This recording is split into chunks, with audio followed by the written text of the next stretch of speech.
Hey, this is Reddit Stories. I am reading stuff. Today we will be continuing with r/talesfromretail. Hit the subscribe button if you're new here. Now sit back and enjoy the stories.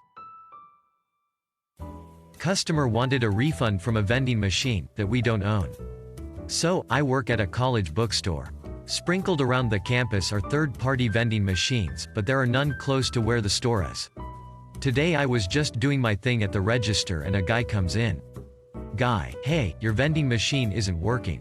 It ate my money. I think he means the machine 3 buildings over. Me. I'm so sorry that happened, but sadly those aren't our machines. Gee, yeah, but I need my money back. Can't you just give me a refund?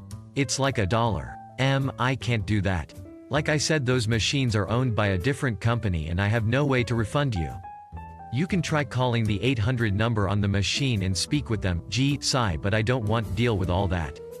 I have class soon. Is it that hard to just give my money back? I don't think you understand, sir. We cannot help you. We do not get any revenue from those machines because we do not own them or their products. How can we give you money we just don't have? Gee, well, yeah, but I need my change. Sir, how did you get into college? He eventually left groaning in frustration. God damn, was that funny? If you enjoyed this video so far, don't forget to like and subscribe to help us make more videos. We all know the music is repetitive, but it's not supposed to be at full-blown cantina band level. For the past decade, I've worked in women's fashion retail. This story is from a couple of years ago, when I was a full-time assistant manager at a store in the mall. We had a staff of about a dozen people at any given time. My store had one of those music systems where new songs and playlists are automatically pushed to the hard drive every month. Corporate tended to keep the playlists pretty static, however, only tossing a few new songs in here and there. It was pretty standard retail pop music, and it all kind of blended together over the months and years. Is it any wonder we barely noticed when the playlist started to dwindle? The computer was deleting songs by its schedule, but not receiving any new downloads. Normally, we'd hear the same songs every day, but only once. We caught on when we started to hear the same songs multiple times. Help desk was in no hurry to do their job. We watched, listened, helplessly as the selection narrowed more and more over the next few weeks, until it was down to about a dozen songs on repeat. One morning, I went in with my sales associate to open the store. It was one of the last few days before Labor Day weekend. I turned on the music when it was time to open the doors, and Elastic Heart by SIA was playing.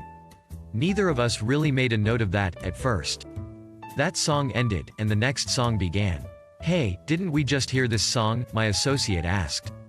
What? Did we? I responded, honestly uncertain, and distracted by morning paperwork. I'm pretty sure we did, she said. Well, maybe it's the end of the playlist, and it just happened to restart the shuffle with the same song, I suggested. She agreed that might be it. But in our elastic hearts, we felt a deep sense of dread. And our fears were confirmed when the song proceeded to play a third time in a row. We laughed, since that's about all we could do, especially since helpdesk was aware of the problem already. I wanted to just turn it off, but my associates couldn't handle the quiet. Over the first 3 days, Elastic Heart would have played approximately 453 times during open hours. I, personally, would have heard it 280 times over my 3 shifts, not counting my breaks, or non-open hours. Even if I were only subjected to 5 hours of music per shift, which would be a conservative estimate, especially since the holiday weekend meant everyone was almost always on the sales floor, I still would have heard it about 200 times in 72 hours.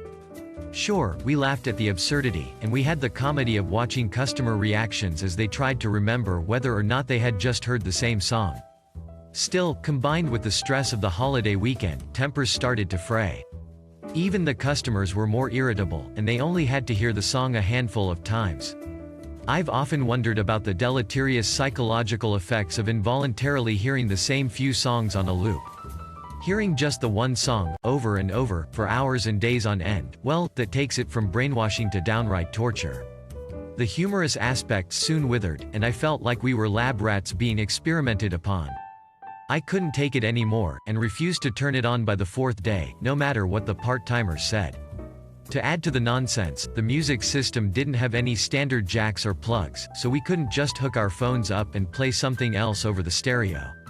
We ended up bringing in our own Bluetooth speakers and using our personal data plans to stream music because, of course, the store did not have Wi-Fi. Fixing it was a huge PITA and involved a lot of phone tag when I could get time away from the sales floor, but I eventually emerged victorious. That is, until the following year, when it happened again. With the same song. I think I still have a twitch whenever I hear it. Hit the subscribe button for more daily Reddit content and press the bell icon to get notified when a new video is uploaded. Also, if you like the video, give it a thumbs up, it really does help the channel. If you have any ideas, suggestions, let us know in the comment section. See you in the next one.